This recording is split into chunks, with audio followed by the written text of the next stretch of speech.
আজকে আমি মশলা বানানোর এক্সট্রা কোনো ঝামেলা করিনি। একদম রেডিমেড মশলায় এত মজাদার করে তেহারি রান্না করেছি। আর অনেস্টলি বলতে আমি এই প্রথমবারের মতো রেডিমেড মশলায় তেহারি রান্না করলাম। তেহারির মশলা আপনি ঘরে বানান বা বাইরে থেকে কিনে নিয়ে আসেন, মাংস রান্নাটা যদি সুন্দরভাবে না হয় তাহলে কিন্তু তেহারি রান্না খুব একটা মজাদার হয় না। যারা নতুন রাঁধুনি আছেন তারা কিন্তু আজকের ভিডিওটি দেখে ঘরে খুব সহজেই তেহারিটা তৈরি করে নিতে পারবেন। ভিডিওটি যাতে হারিয়ে না যায় তাই টাইমলাইনে একটা শেয়ার দিয়ে রাখুন, যখন রান্না করবেন তখন যেন দেখে নিতে সুবিধা হয়। তো প্রথমেই আমি একটা বড় পাতিলের মধ্যে 1 কাপ সরিষার তেল নিয়ে এর মধ্যে 1.5 কাপের মতো পেঁয়াজ হালকা একটু ব্রাউন কালার করে ভেজে নিয়েছি। পেঁয়াজটা যখন ঠিক এরকম রং ধরে আসবে তখন আগে থেকে কেটে ধুয়ে রাখা গরুর মাংস, গরুর কুরুলির যে মাংসটা আছে ওই মাংসটা আমি এখানে দিয়ে দিচ্ছি।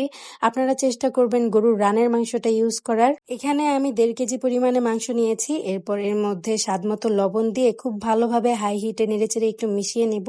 প্যাকেট মশলায় বিরিয়ানি বা তেহারি যাই রান্না করি না কেন আমি কিন্তু এখানে এক্সট্রা করে আদা রসুনের পেস্ট দিই। প্যাকেট মশলায় পর্যাপ্ত পরিমাণে আদা রসুন ব্যবহার করা হয় না বলে আমার মনে হয়, তাই সবসময় এখানে আদা রসুনের পেস্ট ব্যবহার করি। তো আমি এখানে 1.5 টেবিল চামচের মতো আদা রসুনের পেস্ট দিয়েছি। আমি এখানে 1 প্যাকেট রাঁধুনির তেহারি মশলাটা নিয়েছি। এখানে কিন্তু প্যাকেটের গায়ে ইনস্ট্রাকশন দেওয়া আছে।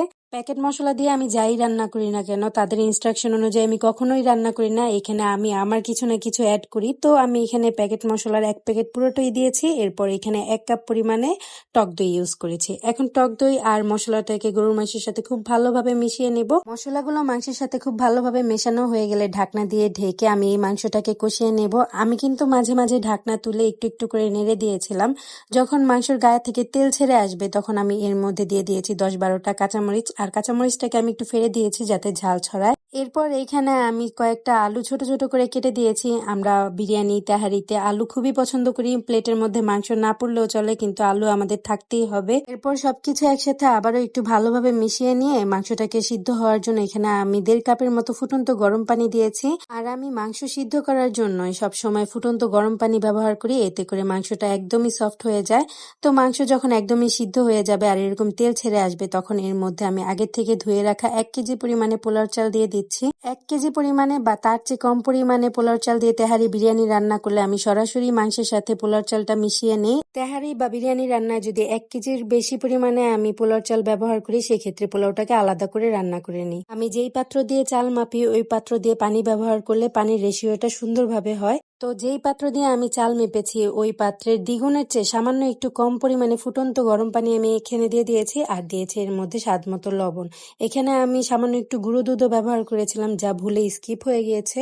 এখন সবকিছু একসাথে নেড়ে চেড়ে আমি ঢাকনা দিয়ে ঢেকে পানিটা টেনে আসা পর্যন্ত অপেক্ষা করেছি। আর পানিটা যখন টেনে এসেছে তখন এভাবে গুছিয়ে দমে দিয়েছি আরো 10 মিনিটের মতো।